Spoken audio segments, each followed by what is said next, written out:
Good day, everyone. I'm Ian Lester De Jesus, fourth year day specialist of Western Philippine University. Today, I'm presenting my study entitled Spiny Lobster Carlos Collection in Barangay Binduyan, Puerto Princesa City, Palawan. In Palawan, the spiny lobster has been considered as a lucrative source of income since 2019. It became more popular to the fishers in 2020 to the present due to its high buy price and abundance.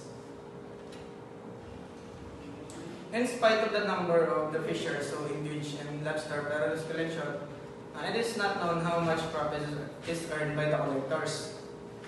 So to find out whether this activity is profitable or not, this study is conducted with the following objectives. This study aims to estimate the bill of materials and labor cost and fabrication and the cost of installation of the tripod collection traps. Record the monthly catch and sales of a person that engaged in lobster parallels collection. Determine the return on investment on parallels collection. This is the map of the study site. The study was conducted in Barangay Binduyan, Puerto Princesa City, Palawan.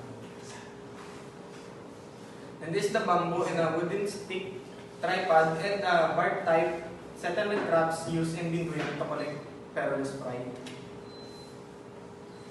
The data was gathered from the logbook of the researcher who engaged in the collection of parallels between April and August 2022. The researcher was evaluated the logbook records for the catch and sales of parallels spiny lobster he collected. The collected data of parallels collection was analyzed and tabulated in terms of collection methods, number of traps, cost of materials, and monthly catch and the buying price of each parallels. All materials, quality, prices, and operating costs was encoded and tabulated with the use of Microsoft Excel. To determine the total expenses, the number of parallels is multiplied to prevailing price. And to get the depreciation cost, depreciation cost equals cost of materials subtracted from the salvage value, then divided by 5 months of collection season. To determine the total revenue is the buying price is multiplied to the number of parallels.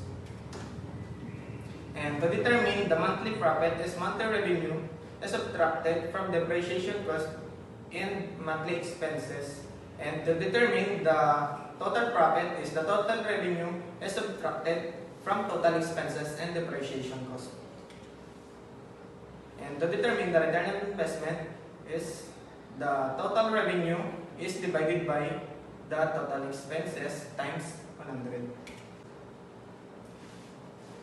For the result, this table shows the cost of materials for fabrication 240 bar type settlement traps and tripod. The total cost is spent about 9,085 pesos. Then the salvage value is 908 pesos and the depreciation cost is 1,635 pesos. In this table show the total operating labor cost that ranging to 12,375 pesos. For the monthly catch of parallels for white crystal are 824, while 334 for the black pigmented parallels. For the monthly sales, the total sales for 2022 season was 49,289 pesos for crystal transparent and 6,220 for black pigmented. Based on the prevailing buying price, it proves that the sales of crystal transparent are higher compared to black pigmented. For the revenue and profit, this table shows the total profit of collecting lobster parallels fry and Binduyan with a duration of 2 hours per day of collecting operation was ranging to 34,958 pesos. The return on investment of 270% indicates that parallels collection in Binduyan was profitable during the 5 months of the collection season.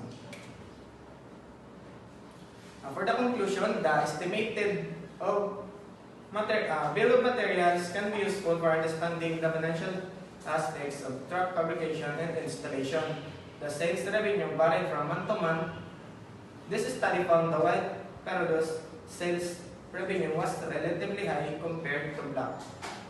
Perodus collection in Binduyan was profitable.